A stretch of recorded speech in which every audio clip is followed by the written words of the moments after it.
Hello guys, welcome back my YouTube channel. So आज हम इस वीडियो में देखेंगे लूसेंट जनरल साइंस के इम्पोर्टेंट क्वेश्चंस जो आज हम इस वीडियो में लाए हुए हैं। हम यहाँ पे यांत्रिक का क्वेश्चंस लाएंगे और इसको हम बिल्कुल डिटेल में पढ़ेंगे क्योंकि हम लोग यहाँ पे बैच स्टार्ट कर रहे हैं, बिल्कुल फ्री ऑफ कॉस्ट है।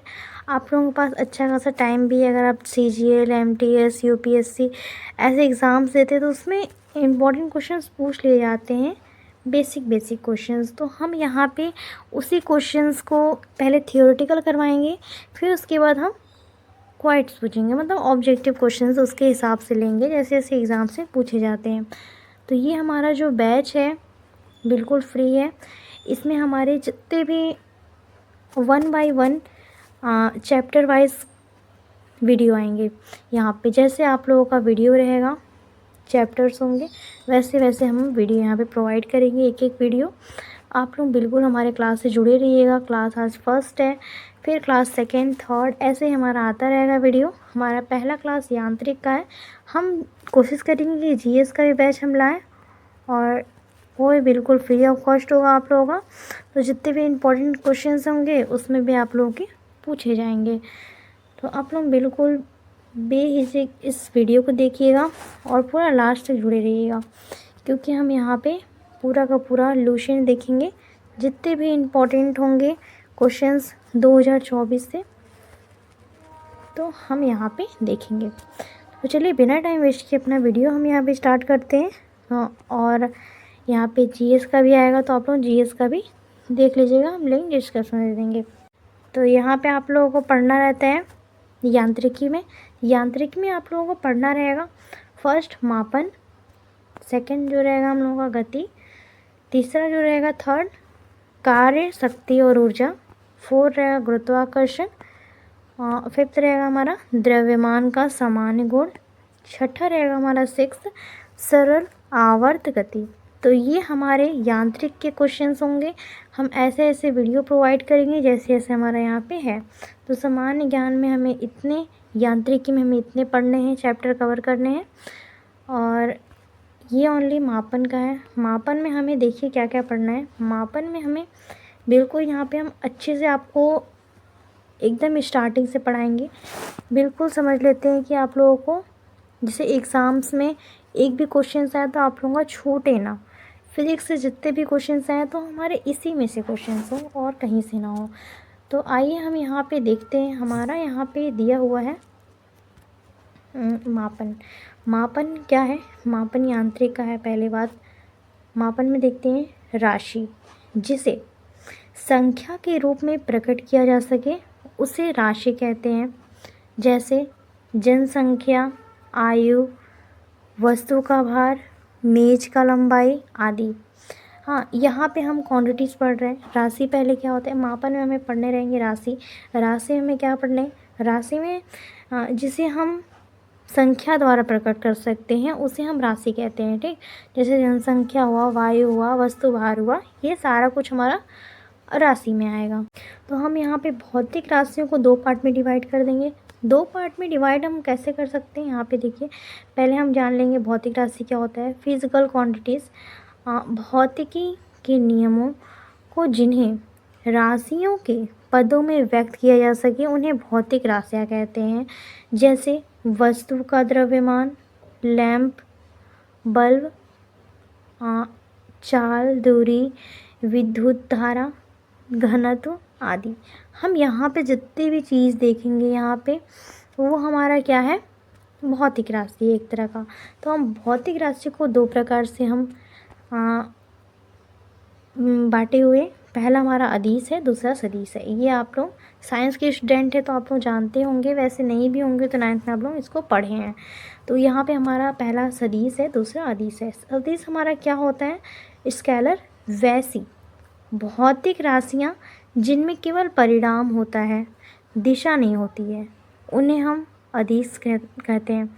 और जैसे हम द्रव्यमान देखें, घनत्व देखें, तापमान, विद्युत धारा, समय, चाल, आयतन, कार्य आदि, ये हमारा सब कुछ किस में आएगा, स्केलर क्वांटिटीज़ में आएगा। इट मीन्स कि अदिश राशि में आएगा।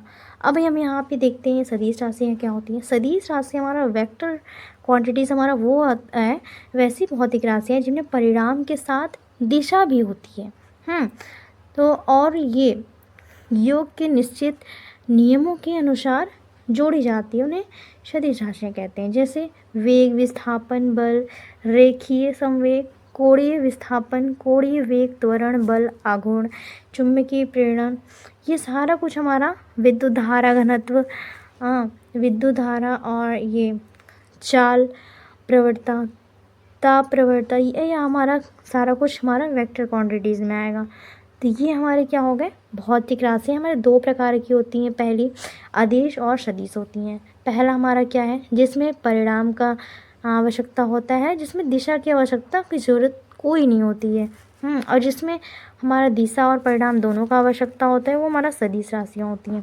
पहला हम यहाँ पे देखेंगे, इसको एग्जाम्पल में आपको बताते हैं। जैसे आप सब्जी ले रहे हैं ठेले पे, तो वहाँ पे आप ऐसे नहीं बोलेंगे सब्जी वाले से कि भैया सब्जी दे दीजिए। वो सब्जी आप बोलेंगे, उसको परिणाम को चाहिए ना। आप बोलेंगे भैया 1 किलो सब्जी तौल दीजिए, मतलब आलू लेना है तो 1 किलो आलू दे दीजिए। आप लोग ये नहीं बोलेंगे कि हाँ इस दिशा में हम होंगे तो ही आप आलू देंगे। ये नहीं बोलेंगे। आप जिस भी डायरेक्शन में खड़े रहेंगे वो आपको आलू दे देगा। मतलब आपको ये देखना है कि बस आपको परिणाम का ज़रूरत है, मतलब आपको बस सामान लेने का ज़रूरत है। यहाँ पे आपको दिशा की ज़रूरत नहीं है कि हाँ इस डायरेक्शन में आप खड़े रहेंगे तभी आपको सामान देंगे। यहाँ पे हमें ये समझ गए कि हमें इस स्केलर में हमें क्या करना है। अब हम यहाँ पे आते हैं सदिश। सदिश में हमारा क्या है, इसमें दिशा और परिणाम दोनों होता है। हम कहीं दुकान पे जाएंगे तो उसको बोलेंगे भैया 1 किलो आलू तोड़िए, मतलब केजी बोल रहे हैं। और हम ये केजी अगर हम लोग यहाँ पे बोलें, जैसे भार, द्रव्यमान, परिणाम का बस आवश्यकता होता है, तो हमारा स्केलर हो जाएगा। अगर हम जहाँ पे अगर बोल दिए कि यहाँ से हमारा, जैसे हम कोई यहाँ पे एक लड़का है, वो स्कूल से घर जा रहा है, स्कूल से घर जा रहा है, तो उसका जो डायरेक्शन होगा उसको बस ये डायरेक्शन ही पता होना चाहिए। उसका ये रहेगा कि उसको घर जाना है, तो उसका घर का डायरेक्शन उसको पता रहना चाहिए। उसका परिणाम मतलब घर जाके उसको क्या करना है, सब्जी लाना है या कुछ भी लाना है, तो उसको ये पता है कि उसका घर का डायरेक्शन किधर है और उसको काम भी करना है, उसका परिणाम भी वहीं पे मिलेगा। तो ये हमारा इसमें आ जाएगा वेक्टर सदिश है। मतलब भौतिक राशियों में हमारा दो प्रकार का होता है, अदिश और सदिश। पहला हमारा अदिश होता है जिसमें परिणाम का, सदिश होता है अदिश होता है जिसमें परिणाम का ज़रूरत होता है केवल, और उसमें दिशा की ज़रूरत नहीं होता है। और दूसरा हमारा सदिश होता है जिसमें दिशा परिणाम दोनों का आवश्यकता होता है। अब आते हैं हम मापन के मात्रक। मापन के मात्रक कौन कौन से होते हैं हम यहाँ पे देखते हैं। मापन के मात्रक क्या क्या हैं, यहाँ पे हम यूनिट ऑफ मेजरमेंट, किसी राशि के मापन के निर्देश मानक को मात्रक कहते हैं। अर्थात किसी भी राशि की माप करने के लिए उस राशि के एक निश्चित परिणाम को मानक मान लिया जाता है और उसे कोई नाम दे दिया जाता है। इसी प्रकार को हम उसी राशि का मात्रक कहते हैं। किसी दी हुई राशि की उसके मात्रक से तुलना करने की क्रिया को हम मापन कहते हैं। हमारा यहाँ पे मात्रक दो प्रकार का होता है। कौन कौन सा होता है, मूल मात्रक और व्युत्पन्न मात्रक। मूल मात्रक हमारा क्या होता है, मूल मात्रक हमारा वे किसी भौतिक राशि को व्यक्त करने के लिए कुछ ऐसे मानकों का प्रयोग किया जाता है जो अन्य मानकों से स्वतंत्र होते हैं, उन्हें हम मूल मात्रक कहते हैं। जैसे लंबाई, समय, द्रव्यमान, और ये सारा कुछ हमारा क्रमशः मात्रक आ जाएगा। और यहाँ पे हमारा इसका क्या है, इकाई अगर देखिए, मूल इकाई हमारा क्या हो जाएगा, मीटर, सेकंड, किलोग्राम, ये हमारा मूल इकाई हो जाएगा। मतलब हमारा लंबाई है तो इसको हम मीटर में माप सकते हैं, समय है तो हम इसको सेकंड में बोल सकते हैं, और द्रव्यमान है तो हम इसको किलोग्राम में तौलेंगे। ठीक, जैसे हम सामान लेने जाएंगे तो उसको हम द्रव्यमान मास देखेंगे उसका कि कितना द्रव्यमान है, हम उसको बोलेंगे कि भैया 1 किलो चीनी तौल दीजिए। ठीक, तो यहाँ पे हम 1 किलो चीनी बोल रहे हैं, मतलब यहाँ पे द्रव्यमान है तो 1 kg बोलेंगे तभी वो देगा। kg मतलब यहाँ पे द्रव्यमान जहाँ रहेगा तो वहाँ kg इसका मूल मात्रक का आवश्यकता होगा ही, मूल इकाई का। अब ये हम समझिए मूल मात्रक क्या होता है। व्युत्पन्न मात्रक हमारा देखिए क्या होता है। ड्राइव्ड यूनिट्स किसी भौतिक राशि को जब 2 या 2 से अधिक मूल इकाइयों में व्यक्त किया जाता है तो उसे व्युत्पन्न मात्रक इकाई कहते हैं। जैसे बल, दाब, कार्य, विभव एक ही के लिए क्रमशः न्यूटन, पास्कल, जूल, वोल्ट व्युत्पन्न मात्रक है। जैसे बल को हम क्या बोलते हैं कि न्यूटन, इसका हमारा मूल मात्रक हमारा हो जाएगा न्यूटन हो जाएगा। दाब का हमारा क्या हो जाएगा, पास्कल हो जाएगा। कार्य का जूल हो जाता है। विभव का वोल्ट हो जाता है। तो ये हमारा सारा कुछ इसका मूल मात्रक है, इकाइयाँ होती हैं। आप लोगों को क्वेश्चन में पूछे भी जाते हैं, इसका हम क्वेश्चन आगे लेंगे, आप लोगों को अच्छे समझ में आ जाएगा। अब यहाँ पे हम आते हैं मात्रक की पद्धतियाँ। मात्रक की पद्धतियाँ क्या होती हैं, इसमें हमारी 4 पद्धतियाँ होती हैं। इसको हम देखिए यहाँ पे हम 4 पार्टों में डिवाइड कर सकते हैं। पहला हमारा CGS पद्धति होता है, दूसरा EPS, तीसरा MKS और चौथा हमारा होता है यहाँ पे सिस्टम SI पद्धति। ठीक, तो यहाँ पे हम देखेंगे CGS पद्धति में हमारा क्या होता है, सेंटीमीटर ग्राम सेकेंड सिस्टम। इसमें क्या होता है, इस पद्धति में लंबाई, द्रव्यमान तथा समय के मात्रक क्रमशः सेंटीमीटर, ग्राम और सेकेंड होते हैं, इसलिए इसे सेंटीमीटर ग्राम सेकेंड सिस्टम पद्धति कहते हैं। इसे फ्रेंच या मैट्रिक पद्धति भी कहते हैं। अब दूसरा हमारा क्या दिया है, EPS। EPS हमारा क्या है, फुट पाउंड सेकेंड सिस्टम। इस पद्धति में लंबाई, द्रव्यमान तथा समय के मात्रक क्रमशः फुट, पाउंड और सेकेंड होते हैं। इसे ब्रिटिश पद्धति भी कहते हैं। इसे हम पहला वाले को फ्रेंच पद्धति कहते हैं, दूसरे वाले को हम ब्रिटिश पद्धति कहते हैं। तीसरा हमारा क्या है, MKS पद्धति। MKS पद्धति क्या होता है, मीटर किलोग्राम सेकेंड सिस्टम। तो ये हमारा क्या है, इस पद्धति में लंबाई, द्रव्यमान और समय के मात्रक क्रमशः मीटर, किलोग्राम और सेकेंड में होते हैं, जो हम यूज़ करते हैं। अब यहाँ पे आते हैं अंतर्राष्ट्रीय मात्रक पद्धति। हमारा क्या है, सन 1960 में अंतर्राष्ट्रीय माप तौल के अधिवेशन में SI को स्वीकार किया गया। इसका पूरा नाम डे सिस्टम इंटरनेशनल यूनिट हुआ और वास्तव में यह पद्धति MKS पद्धति का ही संशोधित है, जो परिवर्तित रूप से है। आजकल इसी पद्धति का प्रयोग किया जाता है। इस पद्धति में 7 मूल मात्रक होते हैं, समपूरक मात्रक होते हैं, जो कि हमारे इसमें जो SI MKS पद्धति हम जो यहाँ पे यूज़ करते हैं, ये हमारे 7 समपूरक मूल राशियाँ होती हैं। कौन कौन सी होती हैं, SI यूनिट, जिसको हम SI यूनिट कहते हैं। यहाँ पे हमारा क्या है, 7 मूल मात्रक निम्नलिखित हैं। लंबाई का मूल मात्रक हमारा मीटर होता है। SI में, जिसे हम SI में लंबाई का मूल मात्रक मीटर होता है। जैसे हम बोल दिए कि लंबाई का SI मात्रक बताइए, तो यहाँ पे हम बोलेंगे मीटर होता है। हाँ, 1 मीटर वह दूरी है जिसे प्रकाश निर्वात में 1/, इतना सेकेंड के तय करता है। यहाँ पे हम समझ लिए लंबाई का हम मूल मात्रक।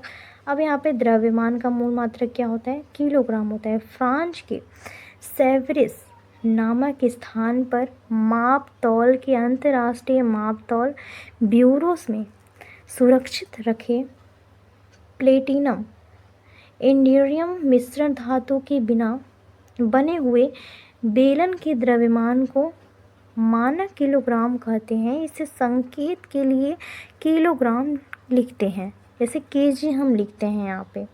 अब यहाँ पे देखेंगे समय का मूल मात्रक क्या होता है। समय का मूल मात्रक सेकंड होता है। इसको हम आपको सिंपल में पढ़ा देते हैं कैसे होता है। देखिए यहाँ पे लंबाई का मूल मात्रक हमारा ऐसा ही मात्रक क्या होता है, मीटर होता है। द्रव्यमान का मूल मात्रक हमारा क्या होता है, किलोग्राम होता है। समय का मूल मात्रक हमारा सेकंड होता है। विद्युत धारा का हमारा एम्पियर हो जाएगा। ताप का मूल मात्रक हमारा केल्विन हो जाएगा। और यहाँ पे हम छठा देखते हैं, ज्योति तीव्रता का हमारा कैंडेला हो जाएगा। पदार्थ की मात्रा का मूल मात्रक मोल हो जाएगा। तो ये हमें इतने 7 मूल राशियाँ देखने हैं जो हमारा इम्पोर्टेंट होता है। तो ये इंपॉर्टेंट में हमारा क्या है, डायरेक्ट क्वेश्चन आता है कि ज्योति तीव्रता के मूल मात्रक हमारा क्या होता है, कैंडेला होता है। बस डायरेक्ट आपको इतना याद करना है। अब आएगा हमारा SI के 2 समपूरक मात्रक कौन कौन से हैं? तो एक हमारा होता है रेडियन और एक स्टेरेडियन होता है। पहला हमारा किसी वृत्त की त्रिज्या के बराबर लंबाई के चाप द्वारा उसके केंद्र पर बनाया गया कोण एक रेडियन होता है। तो इसका मात्रक हमारा क्या होगा? इसको हम कोण में मापने के लिए किया जाता है। इसका हमारा कोण में जैसे हम नहीं बोलते हैं कि हाँ इसका इतना कोण है, इतना है, तो हम वैसे इसको मापने के लिए लेते हैं। अब यहाँ पे हमारा क्या है? और रेडियन, स्टेरेडियन। स्टेरेडियन में हम क्या देखेंगे? यहाँ पे स्टेरेडियन में हम यहाँ पे देखेंगे किसी वृत्त, यहाँ पे किसी गोले की सतह पर उसकी त्रिज्या के बराबर भुजा वाले वर्गाकार क्षेत्र द्वारा गोले के केंद्र पर बनाए गए घन कोण को एक स्टेरेडियन कहते हैं। यह ठोसी कोणों को मापने का मात्रक है। ठीक, स्टेरेडियन हम ठोसे कोणों को मापते हैं। और ये हमारा जो है रेडियन हमारा क्या है? समतल पर बने हुए कोणों को मापते हैं। अब हमारा यहाँ पे मूल मात्रक क्या क्या है? भौतिक राशि हमारा लंबाई हो गया, एसआई मात्रक मीटर हो गया, प्रतीक हम इसे एम से करते हैं। तो मतलब हमारा मूल मात्रक में हमारा क्या है? इसको हम भौतिक राशि में क्या बोल सकते हैं? लंबाई। एसआई मात्रक हमने पढ़ाया है, एसआई मात्रक 7 होते हैं, 7 में से हमारा ये सबका अलग अलग रहेगा। लंबाई का मीटर हो जाएगा। मीटर को हम कैसे लिखते हैं? एम से लिखते हैं। अब दूसरा हमारा क्या दिया हुआ है? द्रव्यमान।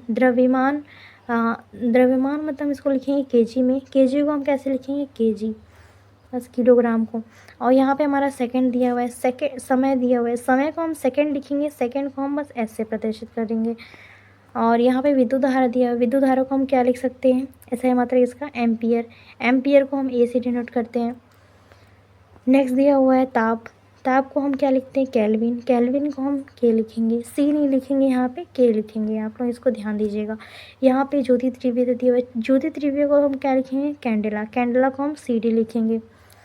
और दिया हुआ है पदार्थ का मात्रक। पदार्थ का मात्रक हमारा क्या होता है? मोल होता है। मोल को हम MOL लिखेंगे, मोल लिखेंगे, डायरेक्ट जितना है। और कुछ व्युत्पन्न मात्रक होता है हमारा, कौन कौन सा होता है? भौतिक राशि क्षेत्रफल क्या होता है? Length square. लेंथ स्क्वायर को हम M स्क्वायर लिखेंगे। भौतिक राशि का आयतन लेंथ क्यूब होता है। लेंथ क्यूब को हम क्या लिखेंगे? M क्यूब लिखेंगे। हाँ, मीटर क्यूब। और यहाँ पे हम लेंथ को मीटर में लिखते हैं, तो इसको हम वही मीटर क्यों लिखेंगे। यहाँ पे भौतिक राशि घनत्व क्या होगा? घनत्व का हम मास पर यूनिट वॉल्यूम को हम क्या लिखेंगे? kg अपॉन मीटर क्यूब लिखेंगे, equal to kg metre minus 3 लिखेंगे। ये हमारा हो गया। अब यहाँ पे हम चाल को कैसे लिखेंगे? चाल का हमारा distance travel per unit time होगा। Distance travel per unit time को हम लिखेंगे MS, मीटर सेकेंड लिखेंगे, मीटर पर सेकेंड। वेग को हम क्या लिखेंगे? वेग को हम मीटर पर सेकेंड -1 लिखेंगे। त्वरण को हम क्या लिख सकते हैं? त्वरण का भौतिक राशि change in velocity per unit, change in हम वेलोसिटी करते हैं इसको, तो हम इसका भी हम मीटर सेकेंड स्क्वायर लिखेंगे। बल को हम क्या लिखेंगे? मास और एक्सीलरेशन होता है इसका फॉर्मूला। तो मास और एक्सीलरेशन हम यहाँ पे इसको याद रखेंगे। इसको आपको देखिए यहाँ पे कि जो हमारा ये जो मास पर यूनिट है, ये हमारा परिभाषा के द्वारा इसको लिखेंगे यहाँ पे। तो इसको भी आप ध्यान दे सकते हैं। यहाँ पे हम देख लेते हैं संवेग का क्या होता है फॉर्मूला? मास इंटू वेलोसिटी होता है। तो वेलोसिटी आप इसको कैलकुलेट करके ही लिख सकते हैं। आवेग का क्या होगा? फोर्स इंटू टाइम इंटरवल हो जाएगा। दाब का क्या होगा? फोर्स पर यूनिट एरिया हो जाएगा। कार्य ऊर्जा का हमारा क्या हो जाएगा? फोर्स इंटू डिस्टेंस हो जाएगा। इसको हम जूल में लिखेंगे। वर्क डन को क्या लिखेंगे? हाँ, वाट लिखेंगे हम। हाँ, इतना हमें इसको देखना ज़रूरी है। अब हम आते हैं 10 के विभिन्न घातों के प्रतीक। जो भौतिक में बहुत छोटी और बहुत बड़ी राशियों को मानने के 10 घात के रूप में व्यक्त किया जाता है। तो 10 के कुछ घातों के विशेष नाम संकेत में हम यहाँ पे लिख दिए हैं। तो यहाँ पे हम क्या लिख सकते हैं? यहाँ पे देखिए 10 के पावर अगर 18 दिया हुआ है तो इसको हम घात में एक्सा लिखते हैं, ई लिखते हैं। इसका प्रतीक हम ई से करते हैं। हाँ, अगर 10 के पावर हमारा 15 दे दिया है तो उसको हम पेटा लिखेंगे। पेटा को हम पी से प्रदर्शित करते हैं। अगर हमारा यहाँ पे 10 के घात 12 दे दिया है तो 12 को हम कैसे हैं? टेरा लिखेंगे। टेरा को हम टी से प्रदर्शित करते हैं। अब 9 दे दिया है 10 के घात, तो 10 के घात 9 को हम गीगा लिखेंगे, मतलब जी लिखेंगे। अब 10 के घात 6 दे दिया है तो 6 को हम क्या लिखेंगे, मेगा लिखेंगे, मतलब m लिखेंगे। अब यहाँ पे दिया है कि 10 के घात 3 लिखा हुआ है तो 3 के हम किलो लिखेंगे, किलो को हम के से लिखेंगे। और दे दिया है यहाँ पे 10 के घात 2 दिया है तो 10 के 2 हेक्टो लिखेंगे, यहाँ पे हेक्टो को हम h से लिखेंगे। यहाँ पे 10 के पावर 1 दिया हुआ है तो हम उसको डेका लिखेंगे, DA लिखेंगे। 10 के पावर -1 दे दिया है यहाँ पे तो डेसी लिखेंगे, D मतलब लिखेंगे। 10 के पावर -2 दिया तो सेंटी लिखेंगे, सेंटी को हम C से लिखेंगे। 10 के पावर -3 दे दिया तो मिली लिखेंगे, मिली को हम M से लिखेंगे। 10 के पावर -6 दिया है तो माइक्रो लिखेंगे, माइक्रो को हम M से लिखते हैं। यहाँ पे 10 दिया हुआ है तो 10 के पावर -9 दिया तो नैनो लिखेंगे, नैनो को हम N से लिखते हैं। यहाँ पे 10 के पावर 12 दिया तो P को लिखेंगे, इसको हम P से लिखते हैं। ये हम यहाँ पे दर्शा दिए हैं। तो यहाँ पे हमारा ये प्रतीक हो गया। अब आते हैं हम यहाँ पे कुछ विमाएँ पे। तो विमाएँ हमारे यहाँ पे क्या है, यांत्रिक में लंबाई, द्रव्यमान व समय मूल राशियों को प्रकट करने वाले क्रमशः L, M व T संकेतों को प्रयोग किया जाता है। यांत्रिक में ये उत्पन्न राशियों को L, M, T की विभिन्न घातों में लिखा जा सकता है। क्षेत्रफल को हम क्या लिखते हैं, लंबाई गुणा चौड़ाई इक्वल टू लंबाई इंटू चौड़ाई को हम L स्क्वायर लिख सकते हैं। तो यही हमारे यहाँ पे दिया हुआ है। तो आयतन को हम कैसे लिखेंगे, लंबाई इंटू चौड़ाई इंटू ऊंचाई। तो इसको हम L लिखेंगे। तो L को हम डायरेक्ट L के पावर 3 लिख देंगे, L क्यों लिख देंगे। तो यहाँ पे हमारा ये दे दिया है। तो कुछ भौतिक राशियाँ के विमाएँ दिया हुआ है यहाँ पे। तो विमाओं में हम कैसे लिखते हैं, क्षेत्रफल का M स्क्वायर, तो M स्क्वायर को विमा में कैसे लिखेंगे, तो L के पावर मतलब लेंथ का स्क्वायर। मतलब यहाँ पे मीटर दिया है तो मीटर को हम लेंथ में कन्वर्ट कर देते हैं, यहाँ पे लेंथ का। तो आप ऐसे ही कन्वर्ट करके सबको लिखना है। तो त्वरण का दिया हुआ है तो त्वरण का हम क्या लिख सकते हैं, मीटर और सेकंड होता है तो मीटर सेकंड वर्ड्स को हम लिखेंगे। मीटर को हम कैसे लिखते हैं, L से, और सेकंड को हम टाइम से बोल सकते हैं। तो टाइम और हमारा लेंथ और टाइम दोनों हो गया। तो लेंथ टाइम का स्क्वायर, इसको ऐसे लिखेंगे। तो यहाँ पे दाब दिया हुआ है, दाब का हम क्या लिखते हैं, यहाँ पे जो हम आप पीछे देखे थे इसका विमाएँ हो जाएगा ML T के पावर -1 T के पावर -2। तो ये हमारा विमाएँ हैं दाब का। तो सो गाइज़, मेरी आज की वीडियो पसंद है ज़रूर लाइक करिएगा, शेयर करिएगा, कमेंट करिएगा। जो आगे आने वाला वीडियो रहेगा वो हमारा गति का रहेगा। तो गति के लिए हमारा क्लास 2 रहेगा। अगर ये आज का वीडियो पसंद होगा तो आप लोग कमेंट में ज़रूर बताइएगा कि हम गति वाला चैप्टर क्लास 2 में लाएंगे। तो थैंक यू फॉर वॉचिंग, मिलते हैं अगले वीडियो।